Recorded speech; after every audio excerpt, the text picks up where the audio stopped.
He was a man who could buy anything, except the one thing he'd been missing his whole life: love.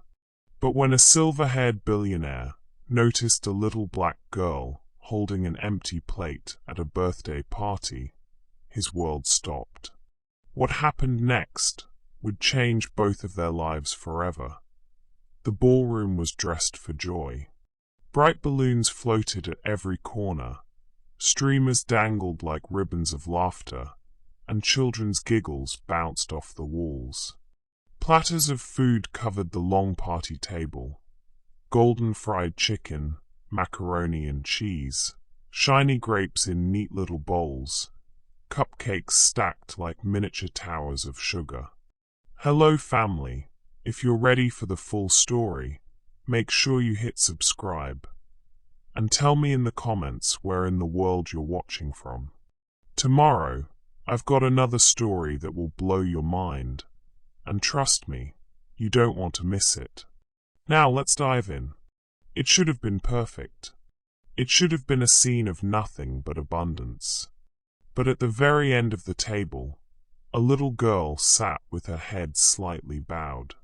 Her mustard-yellow jumper stood out against the paper tablecloth. Her hair, tied neatly into two small puff ponytails, made her look like she belonged in a picture book. And yet, her bright blue paper plate was empty. Not a crumb, not a spoonful, just a circle of nothing in the middle of a feast. No one noticed. The other children laughed, chattered, smeared frosting across their mouths, too busy with full plates to see the one that wasn't.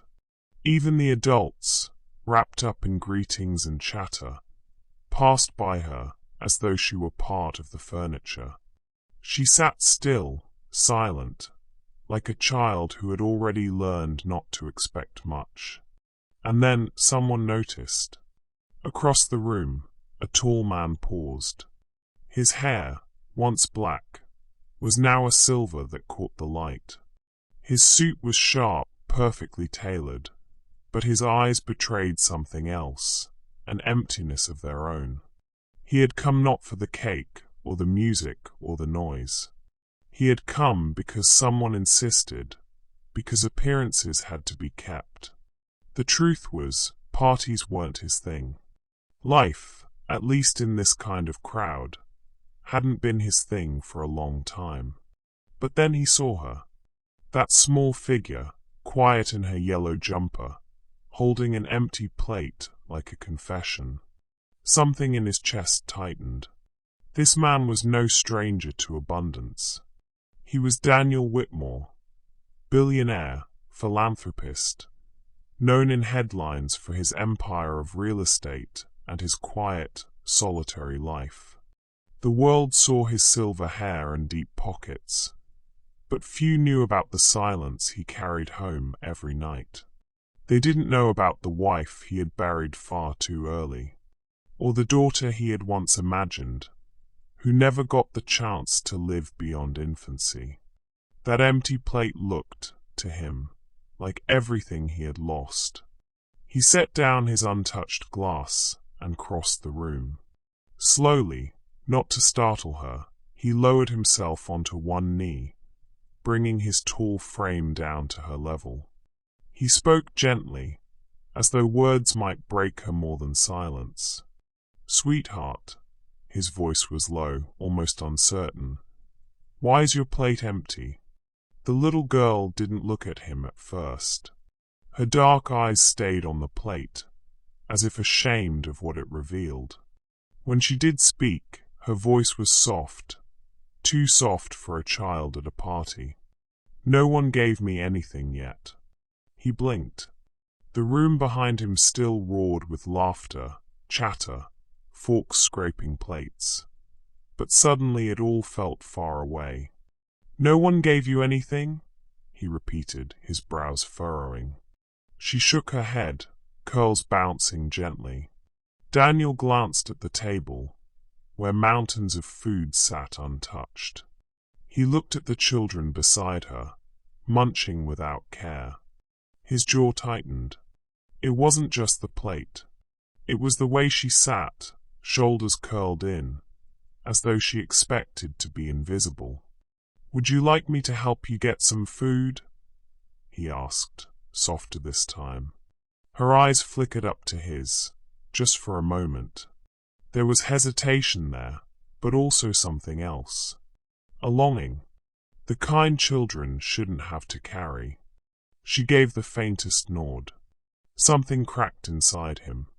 As Daniel rose to his feet, plate in hand, he realized he hadn't felt this protective, this purposeful, in years. Maybe decades. Have you ever seen someone quietly hurting while everyone else was too busy to notice? What did you do? Share your thoughts in the comments. I'd love to know. Daniel's hands, used to signing contracts and shaking deals, now clutched the little blue plate with care.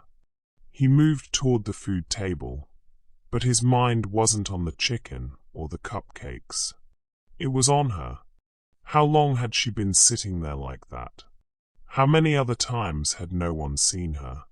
For the first time in years, the billionaire who thought he had nothing left to give felt the stirrings of something he couldn't quite name. And just behind him, the girl looked up, watching him walk away, her lips pressed together. Maybe, just maybe, someone had finally seen her. Stories like this remind us that the smallest actions can carry the heaviest weight. If you believe kindness still matters in our world, don't just watch. Subscribe and be part of keeping these stories alive. The table stretched like a buffet of plenty. Steam curled from warm trays of food. Macaroni baked golden on top, fried chicken still crackling, sweet rolls glistening with melted butter. Children's laughter rang above the clatter of forks and the squeak of paper cups filled with punch. Daniel Whitmore, silver hair brushed neatly back, shoulders still broad but weighted with years, stood at the table holding the blue paper plate in his hands. He stared at the spread, but his focus wasn't the food. It was the child sitting alone at the end of the table, her head bent, her little hands folded around nothing. For a moment he hesitated. What if he embarrassed her? What if, in trying to help, he made her feel even more seen in her hunger? He knew something about pride. He knew how it felt to sit in a room full of people and still feel invisible. He took a breath and began to move, carefully, one item at a time. A spoonful of macaroni, a piece of chicken, a handful of grapes, rolling gently across the plate. He added a sweet roll, a cupcake with blue frosting, and, on instinct, an extra strawberry, bright red against the white paper. The plate was full now, heavy with everything she had been denied. He turned, his polished shoes clicking softly on the floor as he walked back to her. The girl's eyes lifted slightly. She saw him coming, saw the plate. Something flickered across her face. Wonder, doubt, fear of disappointment. She didn't move. When Daniel stopped in front of her, he lowered the plate gently, setting it on the table in front of her. He knelt again so he could see her face, not just the top of her hair. "Here you go," he said softly. She looked at the plate, then back at him. Her eyes were wide, shimmering dark pools that seemed to ask 100 unspoken questions. Is this really for me?" she whispered. Daniel's chest tightened. He had signed billion-dollar contracts with less hesitation than he now felt answering this small girl's question. "Yes," he said, voice low but firm. "It's for you. Every bite of it." Her fingers hovered over the fork. She didn't touch the food right away. Instead, she studied him with an intensity far older than her years, as though she had learned too young to test whether kindness was real or just temporary. Finally, she picked up a grape and popped it into her mouth. The simplest thing, and yet Daniel felt his throat close as though he had witnessed a miracle. "Do you like grapes?" he asked, searching for something to say. She nodded. "They're my favorite." A small silence settled between them. The party roared around them, children singing, parents clapping. But in that little corner, it felt like the two of them sat in a world apart. "What's your name?" Daniel asked. The girl hesitated. Her fingers twisted around the fork, nervous. "Amara," she said finally. "Amara," Daniel repeated softly, as though the name itself was fragile. "That's beautiful. Do you know what it means?" She shook her head. "It means grace," he said, and then added, "seems fitting." Her lips curved into the faintest smile. Not a full grin, just a whisper of one.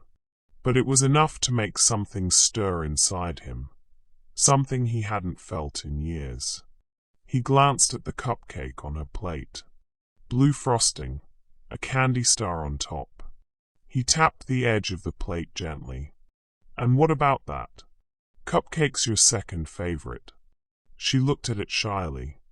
"I never got one before."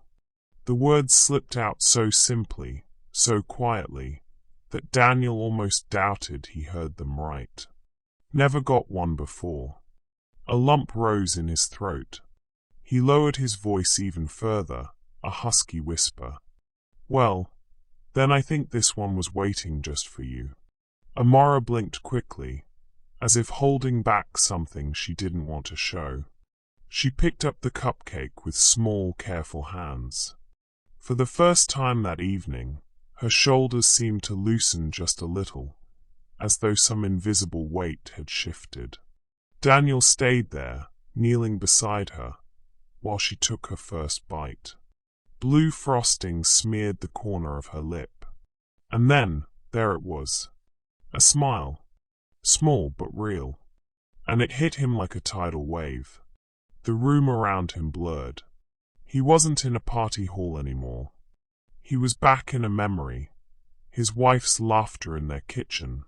The way she had once held her rounded belly, whispering about the daughter they would raise. That dream had been stolen from him long ago, but now, kneeling beside this little girl, he felt it resurface with a force so strong it almost knocked the air from his lungs. She licked her fingers and glanced at him again. "Why did you bring it to me?" Daniel swallowed hard. He could have said anything, because he noticed, because no one else did, because it was the right thing. But none of those answers carried the truth that trembled in his chest. "Because you deserve it," he said simply. Her eyes widened again, as though the words themselves were foreign. Deserve. For a moment neither spoke. The noise of the party seemed far away, muffled like a memory. It was just them, the billionaire and the girl with the empty plate, now filled. And in that silence, something profound passed between them. A recognition. A bridge across generations, across loss, across loneliness. Daniel felt it first, sharp and undeniable. A spark. The kind that sets fire to everything you thought you knew. Have you ever had a moment where a child's words cut deeper than anything an adult could say? Share your story in the comments. Sometimes children reveal truths we've forgotten. The noise of the party swelled back into Daniel's awareness like a tide rolling in. Children squealed as they darted between balloons. A mother laughed too loudly across the room. Someone started a birthday song a little off-key, voices rising and falling in imperfect harmony. But Daniel barely heard any of it. He was still kneeling beside Amara, watching her nibble at her cupcake with the carefulness of a child who wasn't used to abundance. Every bite she took, she seemed to ration, as if she feared it might be her last. Something in Daniel's chest ached with a tenderness that scared him. Careful, he told himself. Don't lean in too close. Don't feel too much. He had spent decades building walls around himself. Steel and glass towers that stretched across skylines, contracts signed in polished boardrooms, donations written in faceless checks. He had done good, yes, but from a distance. Always from a distance. Getting close meant risk. Getting close meant loss. And yet here he was, close enough to see the blue frosting at the corner of her lip. He rose slowly to his feet, brushing invisible dust from his suit. I should, let you enjoy your food, he said, voice more formal now, as though he was retreating behind his practiced composure. Amara looked up at him. Fork paused halfway to her mouth. A small flicker of confusion crossed her face, almost like she thought he was leaving already. You don't have to, she murmured. The words hit him harder than they should have. You don't have to, as though she expected people to give up on her, to walk away once their part was done. Daniel's hands clenched at his sides. He wanted to sit back down. He wanted to ask her everything. Who she lived with, what she loved, what she dreamed of. But a voice inside him, old and stern, whispered, Don't. Don't start something you can't finish. So instead, he nodded stiffly. Eat tomorrow. Enjoy it. He stepped back. Across the room, two women near the buffet table had been watching. Their voices carried in low, pointed tones, not meant for him, but sharp enough for him to catch. Isn't that Daniel Whitmore? Yes. The billionaire. What's he doing kneeling with that little girl? Odd, isn't it? Doesn't seem proper. You know how people talk. Daniel's jaw tightened. Gossip was something he had lived with his whole life. But now, directed at this moment, at her, it made his stomach twist. He felt the urge to turn, to defend. But again, he forced himself to hold back. Don't make a scene. Don't complicate things. Amara, oblivious to the whispers, continued eating. But he could see the way she hunched her small shoulders inward, even at the table full of food. It was as if she wanted to take up less space, to avoid being seen. Daniel lingered near the edge of the room, unable to stay close, but unwilling to walk away entirely. From a distance, he watched her. She chewed slowly, eyes lowered, fork moving in precise little motions. The other children's chatter seemed to orbit around her, never touching her. For a man who could buy anything, the helplessness was unbearable. Minutes passed. Someone cut the birthday cake, thick with frosting, candles already blown out. The children shouted and scrambled for slices. Amara stayed seated, quiet, her plate already full, too full for her to dare ask for more. Daniel's hands itched to bring her a slice, but he didn't move. His mind was a battlefield, one voice urging him to step in, another warning him not to overstep.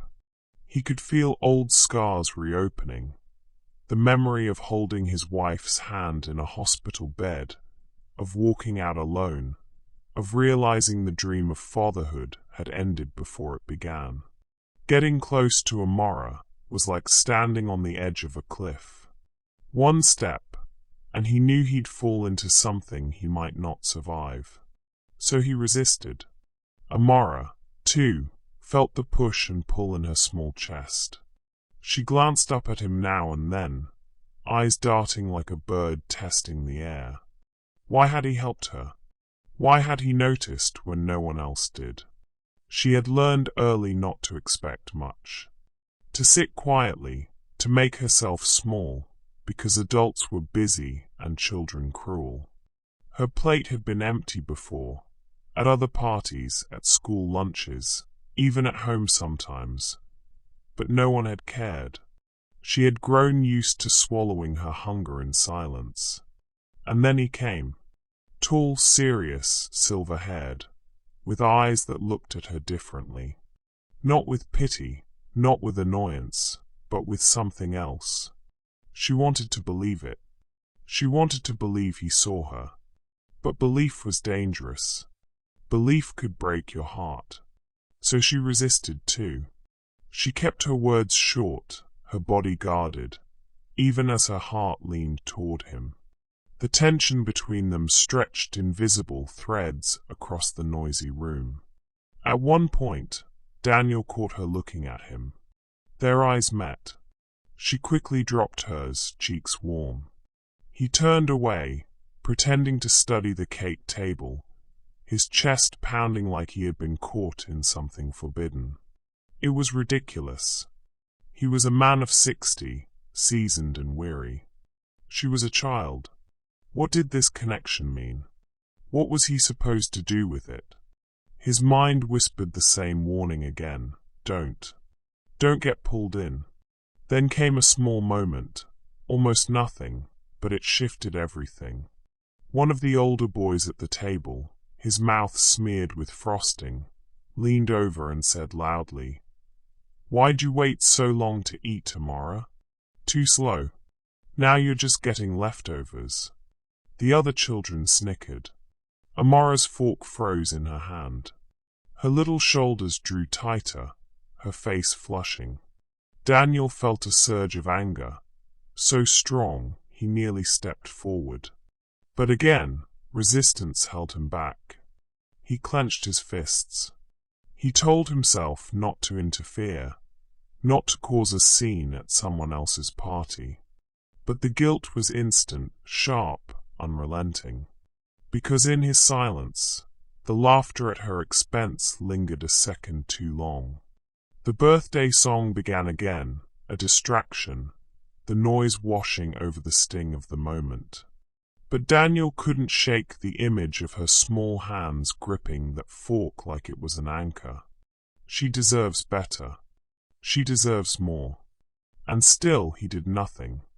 Do you think Daniel should have stepped in when the children mocked her? What would you have done in his shoes? Share your thoughts in the comments.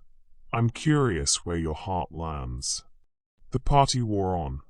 Amara finished slowly, setting down her fork with the care of someone who didn't want to appear greedy. Daniel lingered at the edge, half present in conversations with adults, but his eyes always drifted back to her. Each time he thought of walking over, something pulled him back. Fear. Memories. The quiet voice that told him he wasn't meant to be a father, not anymore.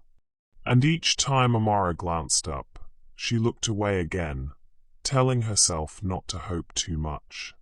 The spark from earlier was still alive, but both of them were doing everything they could, consciously or not, to smother it before it consumed them.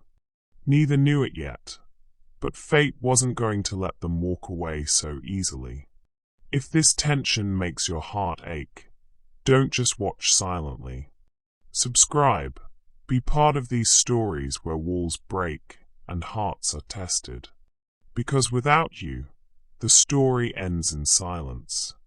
The birthday party began to wind down in its usual, chaotic rhythm.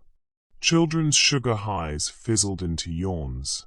Frosting-smeared faces leaned against parents' shoulders, and the once pristine table was now a battlefield of crumpled napkins and half-eaten plates. Balloons sagged slightly in the corner as the music dimmed to a softer background hum. Daniel stood near the doorway, one hand tucked into his pocket, the other holding a half-empty glass of punch he hadn't touched. He was calculating his exit, how soon he could slip away without seeming rude, how to leave before he was dragged into meaningless chatter about golf courses and investment portfolios. But his eyes, as they had been all evening, kept drifting back to her. Amara sat quietly at the table, the other children already gathering their coats and goodie bags. Her plate was mostly empty now, just a crumb of cupcake and a single grape rolling in the paper grooves. She clutched the edge of her chair, as though unsure whether she was allowed to get up. Daniel noticed something else. No one had come to claim her. Parents bustled around, gathering children, adjusting jackets, tying shoelaces. But Amara remained alone, small and still in the chaos. He frowned, setting his glass aside. After a few minutes, the party room thinned. Voices echoed in the hallway. Footsteps faded, and the squeak of helium balloons rubbing together filled the silence. Only a few stragglers remained. Amara was one of them. Daniel finally approached, his polished shoes clicking against the linoleum floor. He crouched beside her chair again, gentler this time, like someone revisiting a fragile discovery. "Is someone coming for you, Amara?" he asked. She glanced up at him, then down at her lap. Her small fingers twisted the hem of her jumper. "My auntie said she'd be here." "Your aunt?" She nodded. "She's late a lot." Daniel's brows drew together. A protective unease stirred in him. "Do you know how long she'll be?" Amara shrugged. "Sometimes a long time." There was no bitterness in her tone. Just acceptance, the kind that belonged on someone far older than 7. Daniel looked around the emptying room. The hosts were busy stacking chairs and wiping tables, too distracted to notice the small girl sitting alone. He clenched his jaw. He couldn't just leave her there, not like this. But again came the inner conflict, the warning voice. "Careful, Daniel. Don't get involved. This isn't your place." Still, his feet didn't move. The minutes stretched. The room grew quieter, dimmer, the leftover food packed into plastic containers. Amara swung her feet slowly beneath the chair, humming softly to herself. Daniel caught the tune. It was "This Little Light of Mine." Something about it broke him open further. He finally sighed and sat down in the chair beside her, loosening his tie just enough to breathe. "Well," he said, his voice half gruff, half gentle, "if we're both waiting, we might as well keep each other company." Her face lifted a little, cautious but hopeful. At first, silence sat between them like an extra guest at the table. Daniel wasn't used to small talk, and Amara wasn't used to being asked. But slowly, bit by bit, the silence cracked. "Did you like the food?" he asked, tilting his head toward her empty plate. Amara nodded. "The grapes were the best. Just like you said." He smiled faintly. "I always liked grapes too. My mother used to buy them when I was your age. She said they were candy from God." Amara giggled softly, covering her mouth with both hands. The sound was light, pure, and Daniel felt something in him unclench. "What about you?" she asked, surprising him. "Do you have a favorite cake?" Daniel blinked. No one had asked him such a simple, childlike question in years. "Chocolate," he said after a pause. "Always chocolate. My wife, she used to make the richest chocolate cake for my birthday. Haven't had one like it since." The mention of his wife slipped out before he realized it. For a moment, his voice faltered. But Amara didn't pry. She simply nodded, her eyes wide and gentle, as though she sensed the weight of what he had said. The janitor flicked the lights, signaling the party's true end. Most guests had left, only scattered streamers and crumbs remaining. Daniel checked his watch. Amara's aunt was now more than 30 minutes late. He leaned forward, lowering his voice. Do you want me to wait with you until she comes? Amara's lips parted slightly. She nodded again, a bit quicker this time, relief flashing across her small face. And just like that, the choice was made. The two of them moved to the lobby, a quieter space with cushioned chairs and a vending machine humming in the corner. Daniel took the seat nearest to her, though not too close, careful to give her space. The minutes ticked by. Outside, the evening sun dipped lower, painting the glass doors in hues of amber and gold. Amara swung her legs beneath the chair, sneakers squeaking softly against the floor. After a while she spoke. "Why did you help me today?" Daniel looked at her, caught off guard by her directness. He considered all the possible answers, the deflections. But honesty felt like the only fitting gift. "Because," he said slowly, "I saw myself in you." Her brow furrowed. "But you're big." He chuckled, the sound rusty from disuse. "Yes, but once I was small. And I know what it feels like to sit in a room full of people and feel like no one sees you." Her eyes widened. She studied him for a long moment, as though weighing the truth in his words. Then she leaned back in her chair, whispering softly, "That's how it feels most of the time." The words pierced him deeper than any contract dispute, deeper than any market loss. Most of the time. He wanted to reach out, to tell her she wasn't invisible, not anymore. But instead, he sat there with her, letting the silence hold them both. Time dragged. Amara's aunt still hadn't arrived. Daniel pulled out his phone once, considered calling someone, then put it away.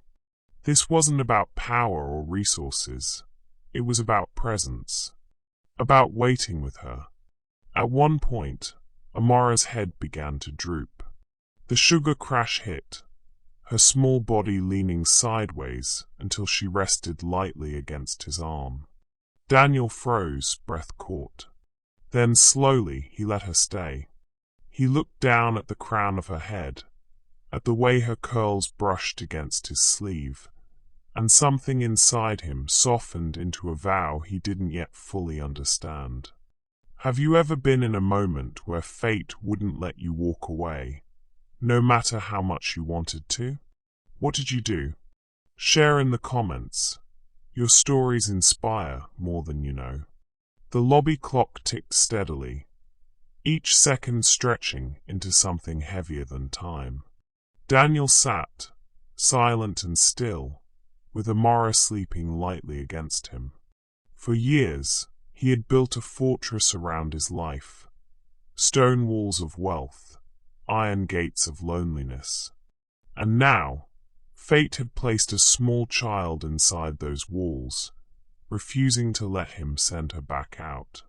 The forced proximity was no accident. He knew it now, and for the first time in decades, Daniel Whitmore wasn't sure he wanted to resist anymore. If this moment touched you, if you believe some meetings are more than coincidence, subscribe. Don't just pass by like the rest of the party guests. Stay, because the next part of this story will show just how much one choice can change a life. The lobby had grown quiet, save for the steady tick of the clock on the wall and the soft hum of the vending machine in the corner. Outside, the sun had melted into dusk, shadows stretching long across the glass doors. Amara stirred lightly against Daniel's arm, her small frame adjusting, a faint sigh escaping her lips. For a moment, Daniel simply sat there, gazing down at her. He hadn't let anyone rest against him in years. Not since the hospital, not since the day when silence had swallowed his home whole. He closed his eyes. A memory slipped through, unbidden but sharp. He was 34, sitting in a sterile white room, clutching his wife's hand. She had been pale, Her dark hair plastered damply against her forehead, her breath shallow. Machines beeped steadily, indifferently, as though mocking the chaos in his chest. "Daniel," she whispered, voice thin, "promise me." He leaned closer, tears stinging his eyes. "Anything. If something happens, don't shut yourself away. Don't stop living." He had promised. But when she was gone, when the small heartbeat they had both dreamed of never took its first breath, Daniel did exactly what he had sworn not to. He shut down. He buried himself in work. He built towers that touched the sky, but none of them filled the emptiness of the nursery that had stayed forever silent. The memory snapped away as Amara shifted again, blinking her eyes open. She rubbed them with her fists and looked up at him groggily. "Did I fall asleep?" she asked softly. Daniel cleared his throat. Just a little. His voice was rougher than he intended. She sat up straighter, smoothing her jumper with small, careful hands. Then she looked at him curiously, tilting her head. "Why do you look sad?" The question hit like a dart. Children had a way of stripping past armor with frightening ease. He hesitated, weighing whether to retreat behind silence. But her eyes, earnest, searching, pulled the truth closer than he wanted. "I lost someone I loved very much," he said quietly. Amara's lips parted. She didn't ask who. She didn't need to. Instead, she whispered, "I'm sorry." Those two words, simple and soft, reached places no condolences from adults had ever touched.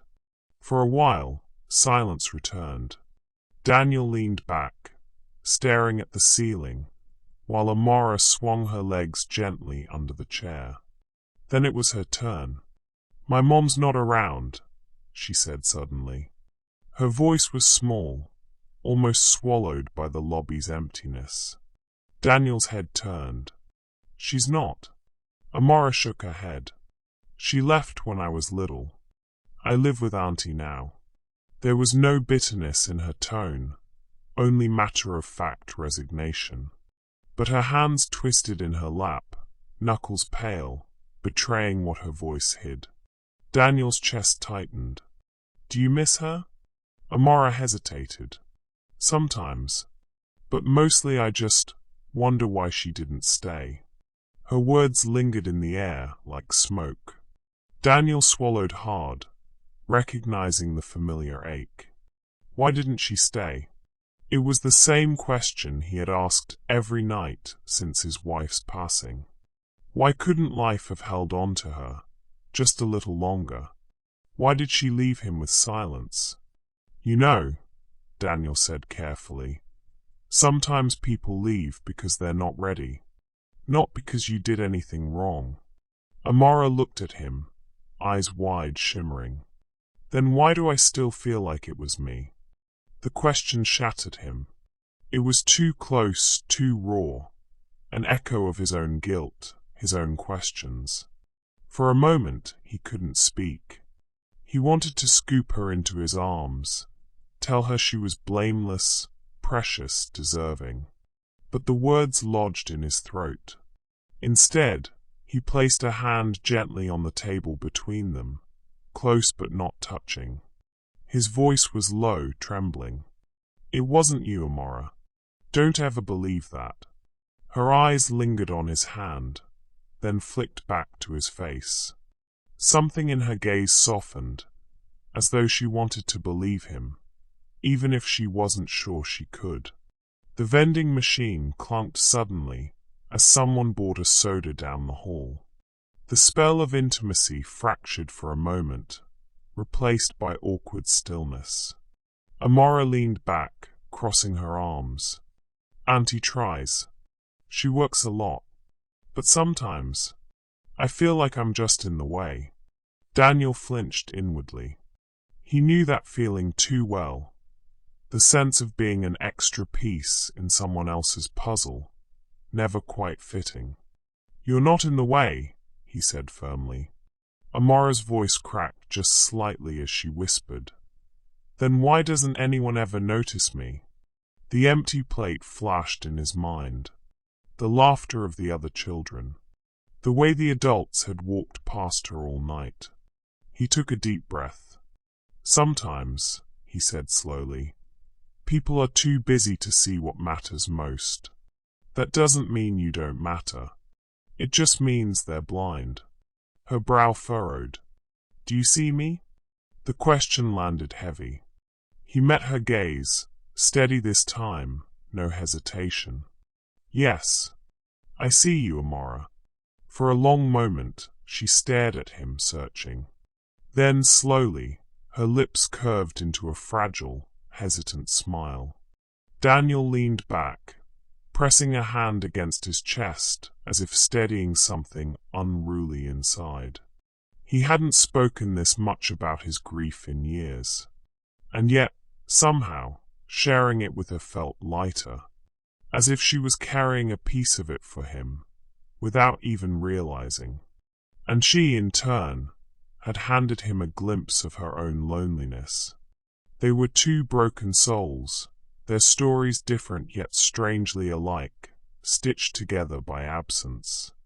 Have you ever shared your pain with someone completely unexpected, and found healing in that moment? Tell us in the comments, because you never know who might need to hear your story. The lobby doors creaked open, startling them both. A woman in a floral blouse hurried in, purse strap slipping from her shoulder. "Amara," she called breathlessly. Amara straightened immediately. "Auntie." The woman approached, glancing briefly at Daniel before focusing on her niece. "I'm so sorry, sweetheart. Work kept me late again." She crouched down, brushing Amara's curls gently. "You weren't too scared, were you?" Amara shook her head, but her eyes flicked toward Daniel. Daniel rose from his seat, adjusting his jacket. He gave the aunt a polite nod, but said nothing. His throat felt tight, his chest heavy. The aunt noticed, her brow creasing. "Thank you for staying with her," she said. "I hope she wasn't any trouble." Daniel's gaze lingered on Amara, who stood quietly beside her aunt, small hands clasped in front of her. He wanted to say 100 things. That she wasn't trouble, that she was extraordinary, that she deserved to be noticed every single day. But he swallowed the words. "She was no trouble at all," he said simply. His voice betrayed more emotion than he intended. Amara looked up at him one last time, her eyes catching his. For a second, the room was just the two of them again. And though neither spoke, something passed silently between them. A promise unspoken, a thread not easily cut. If this part of the story stirred something deep in you, if you believe connections can be born out of shared pain, subscribe. Because these stories remind us that none of us are really alone, not even in our grief. The lobby encounter ended with Amara's aunt ushering her out into the evening. Daniel had watched them leave, hands clasped behind his back, jaw tight with words he hadn't dared say. But fate wasn't finished with them. 2 days later, Daniel found himself driving through the city, his silver sedan gliding past rows of brick buildings and worn-out storefronts. It wasn't his usual route. Truthfully, he had no business in that part of town. Yet something tugged at him, some invisible string, until he slowed at a familiar corner. And there she was. Amara sat on the stoop of a narrow row house, her knees pulled up to her chest, a school bag slouched beside her. She was humming faintly, the same tune from the lobby, "This Little Light of Mine." Daniel pulled over before he had time to question himself. He rolled down the window. "Amara?" Her head lifted. Her eyes widened in surprise. then narrowed in cautious recognition. "Mr. Daniel?" He smiled faintly. "Just Daniel is fine." She hopped up quickly, brushing crumbs from her jumper. "What are you doing here?" "The truth. I couldn't stop thinking about you. Felt far too heavy for a child." Instead, he gestured vaguely. "I was just driving. And there you were." Amara studied him, suspicion warring with hope. Then she grinned suddenly, that rare, precious smile that lit her face. "You found me." Daniel chuckled softly, though the sound cracked with emotion. "Seems I did." Her aunt emerged briefly, balancing a grocery bag on one hip. She gave Daniel a polite but distracted wave. "You again? Small world." Daniel inclined his head. "Just passing by." The aunt hurried back inside, muttering something about dinner. Amara lingered on the stoop, glancing between the door and Daniel's car. "Want to come in?" she asked boldly. The invitation startled him, but before he could answer, she added, "Auntie won't mind. She likes people." Daniel hesitated. Entering her world felt intimate, dangerous even. But the thought of driving away, leaving her small figure framed by chipped brick and peeling paint, felt unbearable. He parked, straightened his jacket, and followed her inside. The house was modest. Worn furniture, mismatched cushions, the faint smell of fried onions clinging to the air. A lamp with a crooked shade flickered weakly in the corner.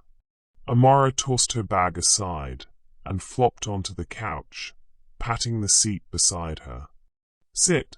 Daniel obeyed, lowering himself carefully, his polished shoes looking almost out of place against the frayed rug.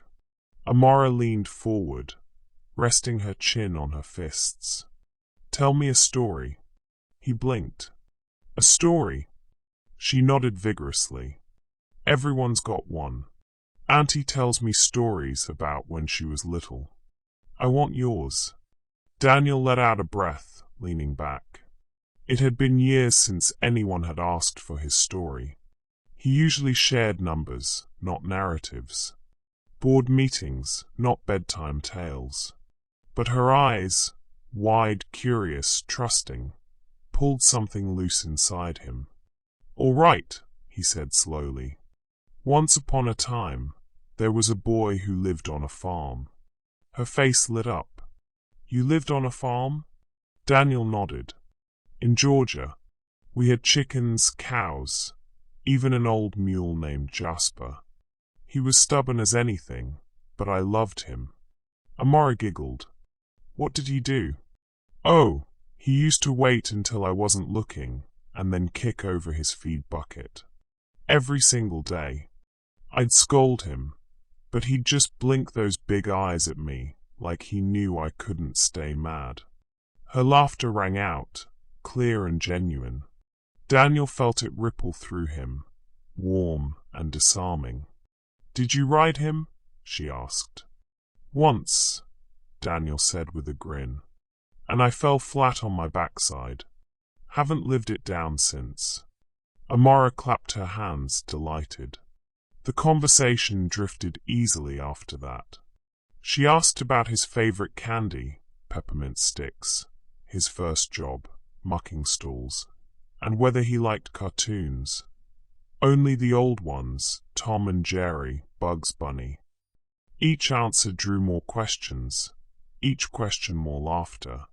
For the first time in decades, Daniel found himself talking not as a CEO, not as a man burdened by loss, but as a boy who once loved peppermint and fell off a mule. And Amara, lonely, overlooked Amara, soaked it in like sunlight. When her aunt called her to set the table, Amara darted off, returning moments later with 2 plates in hand. "You're staying for dinner," she announced. Daniel blinked. "Oh, I couldn't possibly." But she cut him off. please. Auntie makes the best fried chicken. And mashed potatoes. You'll love it." Her pleading eyes melted his resistance. "All right," he said softly. Dinner was simple but hearty. Crispy chicken, buttery potatoes, green beans with bacon. Daniel hadn't eaten at a family table in years. He found himself bowing his head as Amara whispered grace, her small voice earnest. "Thank you for food, and thank you for Mr. Daniel." His chest tightened. Afterward, they sat on the porch while the crickets sang. Amara balanced a popsicle stick between her fingers, sticky red juice staining her lips. Daniel leaned back in the creaky chair, the evening air cool against his skin. "Do you ever get lonely?" she asked suddenly. The question was too direct, too sharp. He almost deflected. "Almost. Yes," he admitted quietly. "I do." Amara nodded slowly, as if confirming something she already suspected. "Me too." They sat in silence for a moment, the honesty hanging between them. Then Amara brightened suddenly. "But we don't have to be lonely right now, right?" Daniel turned to her, stunned by the simplicity of it. "No," he said, voice thick. "Not right now.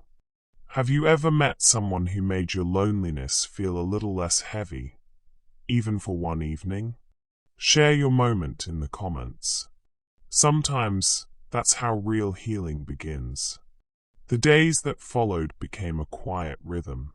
Daniel began stopping by after school, sometimes with a bag of grapes, sometimes with a surprise book or puzzle.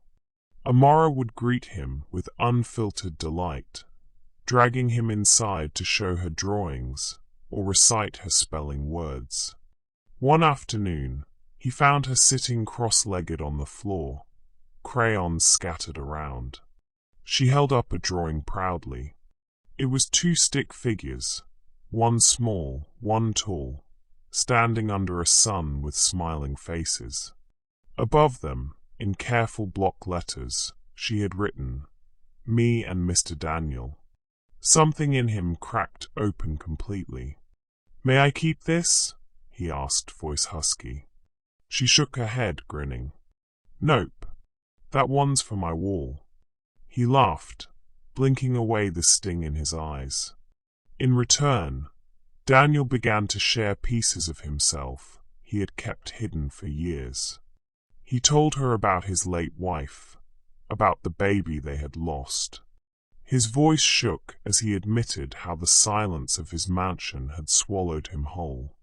Amara listened without judgment, her small hand reaching out to touch his sleeve. "That's really sad," she whispered. "It is," he agreed. "But talking to you, it doesn't feel as heavy." She smiled softly. "Maybe we're supposed to help each other." One evening, as he left their house, Amara chased after him down the porch steps. She pressed something into his palm. It was a small plastic bracelet, pink and glittery, clearly from a child's toy set. "For you," she said seriously. Daniel blinked. "For me?" She nodded. "So you don't forget me when you're not here." He stared at the cheap, glittering band, and for the first time in years, tears spilled freely down his cheeks. He slipped it onto his wrist, the plastic tight and ridiculous against his expensive watch. "I won't forget," he whispered. Amara beamed, satisfied. "If this bond between Daniel and Amara touched you, if you believe small acts of love can change even the heaviest lives, subscribe. Don't just be a bystander. Stay with us for the rest of this journey." For the first time in decades, Daniel felt alive again. Not in boardrooms or headlines, but in laughter, crayons, popsicles, and whispered prayers at dinner. And for Amara, the girl who once sat invisible at a party with an empty plate, life had shifted too. She was no longer unseen. She had found someone who noticed. Someone who stayed. The weeks had settled into a gentle rhythm. Daniel arrived most afternoons, greeted by Amara's squeals of joy and the flutter of her aunt's grateful smile. He brought grapes, books, sometimes little surprises, a doll with curly hair, a set of watercolor paints, a stack of classic cartoons on DVD. And always, Amara gave him back more than he brought. Her laughter filled the hollow corners of his heart. Her questions nudged him awake after years of silence. She was becoming, without either of them saying it, the granddaughter he had never held. But nothing that precious comes without being tested. It started innocently enough, on a Thursday evening. Daniel had taken Amara to the city library, her hand tucked in his as she darted excitedly from shelf to shelf. She clutched a stack of books almost taller than she was, her grin wide enough to light the aisles. "You're going to need a cart," he teased. "I can carry them," she declared, wobbling under the weight. He laughed, steadying the stack with one hand. And in that moment, a passerby, a woman in her late 40s, paused frowning. "Excuse me," she said sharply. "Is this your granddaughter?" Daniel hesitated. The word stuck in his throat. "She's a friend." The woman's eyes narrowed. Her gaze swept over him, his tailored coat, his silver hair, and then to Amara, small and black, her braids tied with pink beads. Suspicion tightened her features. "Does her mother know she's here?" Amara shrank slightly, pressing closer to Daniel. "It's okay," she whispered. "She's just being nosy." But the damage was done. The woman's muttered, "Humph," followed them out the door. 2 days later, the knock came. Daniel opened his front door to find Amara's aunt standing stiffly on his porch. She wasn't smiling this time. "Can we talk?" she asked flatly. Daniel's stomach sank. They sat in his living room, her on the edge of the sofa, him in the armchair across from her. The silence between them was heavy. Finally she spoke. "Amara told me you've been seeing a lot of each other. More than I realized." Daniel nodded carefully. "She's a remarkable child." Her expression tightened. "Yes, she is. And she's also my responsibility. My family." Daniel swallowed. "Of course. I would never." "Then why?" she cut in sharply. "Did someone at the library call me to ask if I knew where she was?" Daniel froze. Her eyes flashed. "She said you told them she was a friend." "A friend? She's 7 years old, Daniel. And you're a stranger. A wealthy stranger." The word stung. Stranger. As though the weeks of laughter, dinners, and whispered confessions meant nothing. "I would never put her in harm's way," he said quietly. "You know that." Her voice softened just slightly, but the suspicion lingered. "I want to believe that. But people talk. They see an old white man with a little black girl who isn't his family, and they make assumptions. Dangerous assumptions." Daniel's chest tightened. "She came alive with me. You've seen it. Don't tell me you haven't." The aunt looked away, guilt flickering across her face. "She's been through enough. I can't risk her heart breaking again." Daniel's voice cracked. "I don't want to break her heart." But the conversation ended with a polite, firm distance. "Maybe it's best if you give her some space," the aunt said as she left. When Daniel saw Amara the next day, her eyes were already clouded.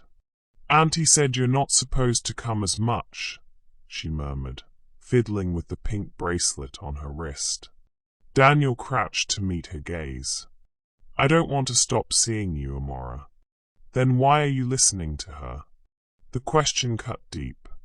He had no answer she would understand, not about suspicion, or whispers, or reputations. "I'm just trying to do what's right," he said weakly. Her lips trembled. "But being with you is right." The words shattered him. The breaking point came that Sunday. Daniel arrived with a bag of grapes and a new sketchbook.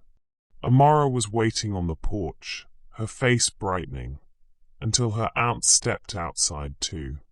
"Daniel," the aunt said, her tone clipped, "I think it's time you stopped coming around." Amara froze. "What?" "No." Daniel's stomach dropped. "Please," he said, voice cracking. "Don't do this." But the aunt shook her head, her eyes pained but firm. "It's not about you. It's about her. She needs stability. Not someone who might disappear when it gets too hard." Amara clutched Daniel's sleeve desperately. "You won't disappear. Tell her."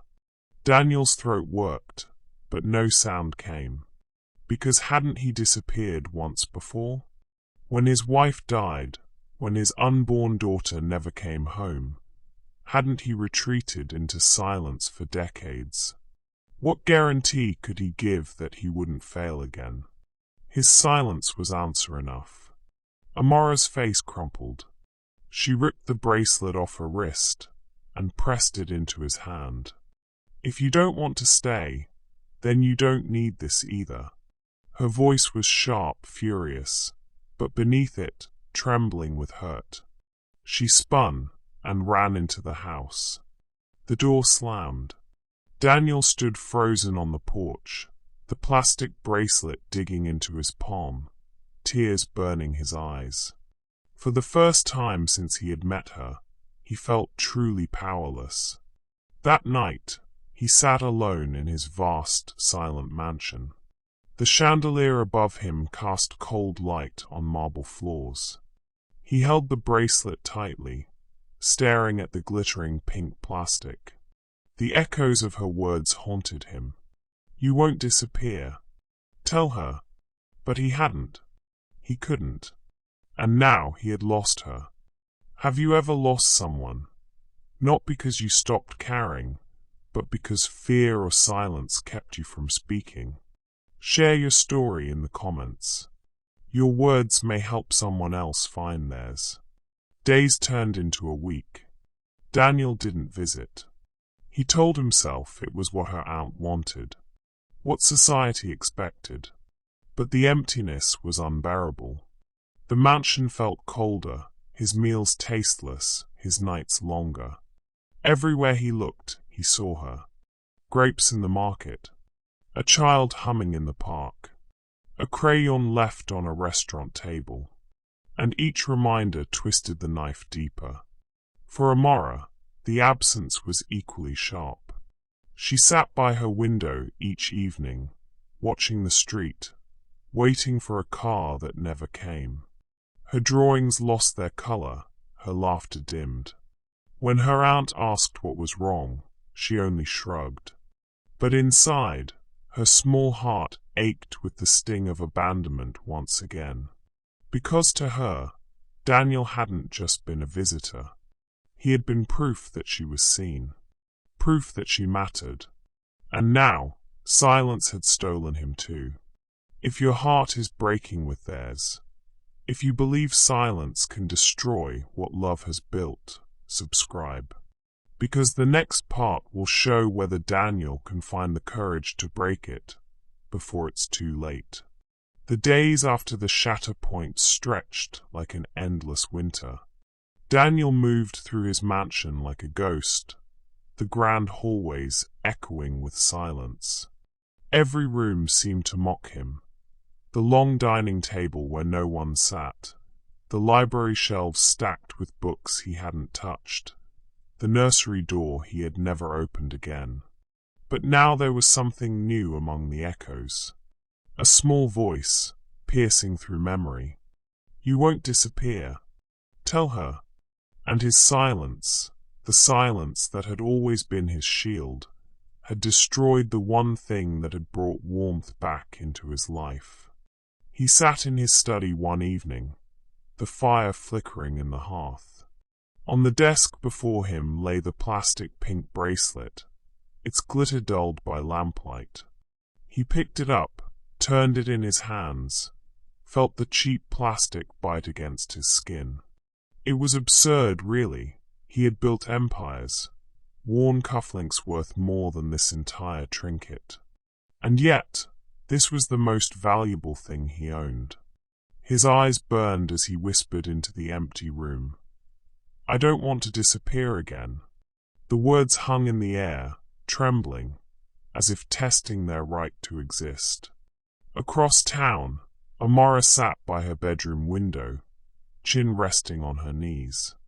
Her sketchbook lay unopened on the floor beside her, crayons scattered but untouched. She stared down the street, waiting for headlights that never came.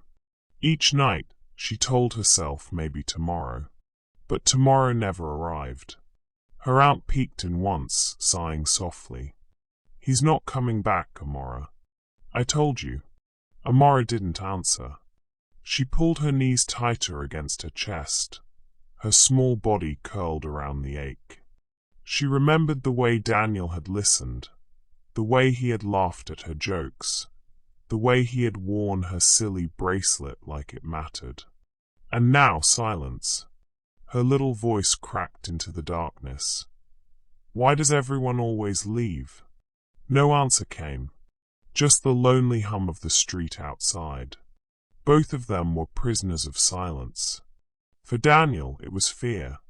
Fear of failing again, of opening his heart only to watch it collapse into loss. Fear that the aunt was right, that he was a man out of place, trying to claim something that wasn't his. For Amara, it was despair, the belief that she wasn't worth staying for, that people left not because of circumstance, but because of her. Two souls on opposite sides of the city, both aching for each other, both convinced they had no right to reach. One night, Daniel dreamed. He was back at the hospital, the machines beeping steadily, his wife's hand slipping from his grasp. He looked down, and instead of his wife in the bed, it was Amara. Her eyes wide, shimmering with betrayal. "You promised," she whispered. "You said you saw me." Daniel jolted awake, sweat dampening his shirt. His chest heaved as he stumbled to the bathroom, splashing cold water on his face. In the mirror, the man staring back at him looked broken. Not the billionaire, not the empire builder. Just a lonely old man, running from love because he was afraid. And he heard her voice again. "You won't disappear. Tell her." He gripped the edge of the sink. "I can't lose her too," he whispered. Then louder, harsher. "But I already have." His reflection gave no answers. Only his heart, pounding louder with each breath, demanded one. Meanwhile, Amara's aunt watched her niece dim day by day. The sparkle in her eyes had dulled, her drawings now empty scribbles, her laughter rare. One evening, as they washed dishes, she asked gently, "You miss him, don't you?" Amara's hands froze around the sponge. She nodded silently, biting her lip hard enough to hurt. The aunt sighed, guilt tugging at her chest. She had wanted to protect her niece from pain. But in doing so, had she taken away the very thing that gave her joy? She dried her hands, glanced at Amara's slumped shoulders, and murmured softly, "Maybe I was wrong." Amara turned, eyes wide. "What do you mean?" The aunt hesitated. Maybe Daniel isn't like the others." Hope flickered in Amara's chest, fragile and trembling. "Then why won't he come back?" she whispered. The aunt had no answer. Back in his mansion, Daniel wandered the hallways late at night. He stopped at the nursery door, the one he hadn't touched in years. His hand hovered on the handle, trembling. Finally, With a deep breath, he turned it. The door creaked open. Dust coated the crib, the rocking chair, the tiny dresser filled with clothes never worn. A mobile hung above the crib, its stars faded and brittle. Daniel stepped inside, his knees almost buckling. He gripped the crib rail, bowing his head, sobs breaking free for the first time in decades.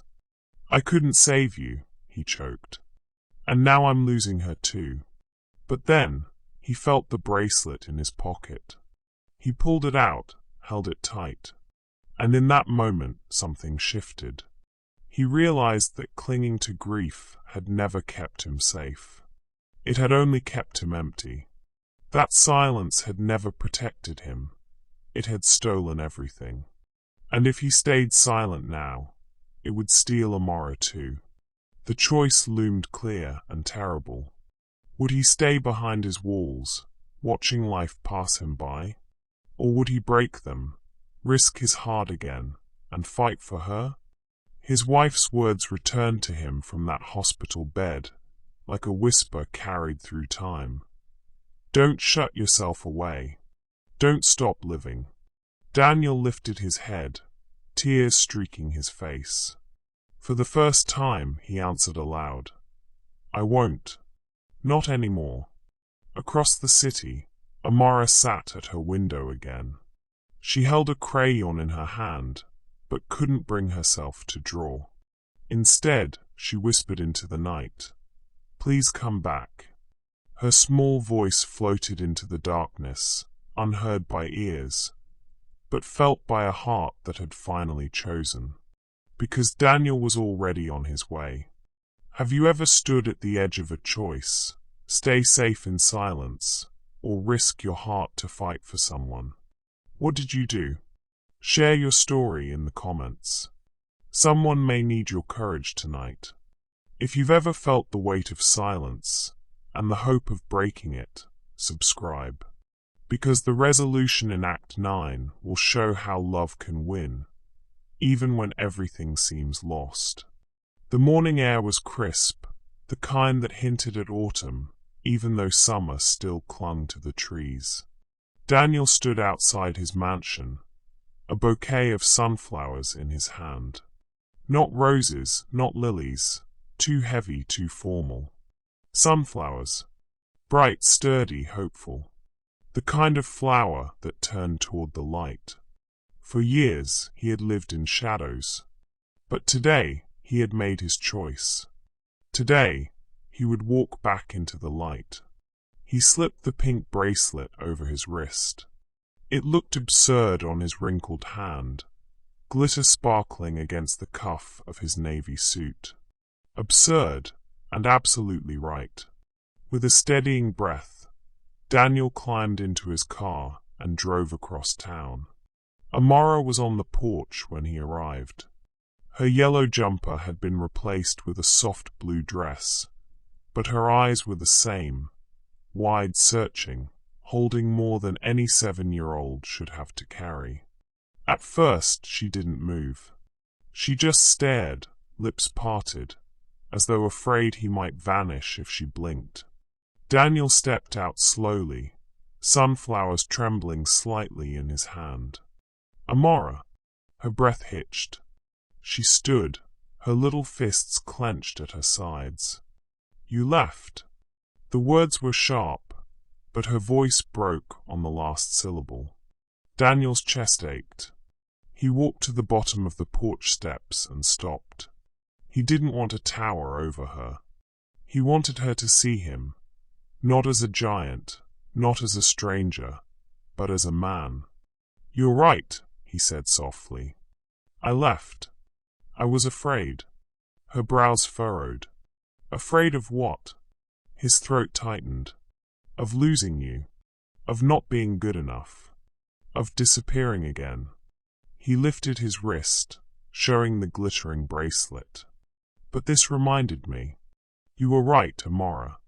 I don't want to disappear. Not from you." For a long moment, silence stretched. The only sound was the distant hum of a lawnmower, a dog barking down the street.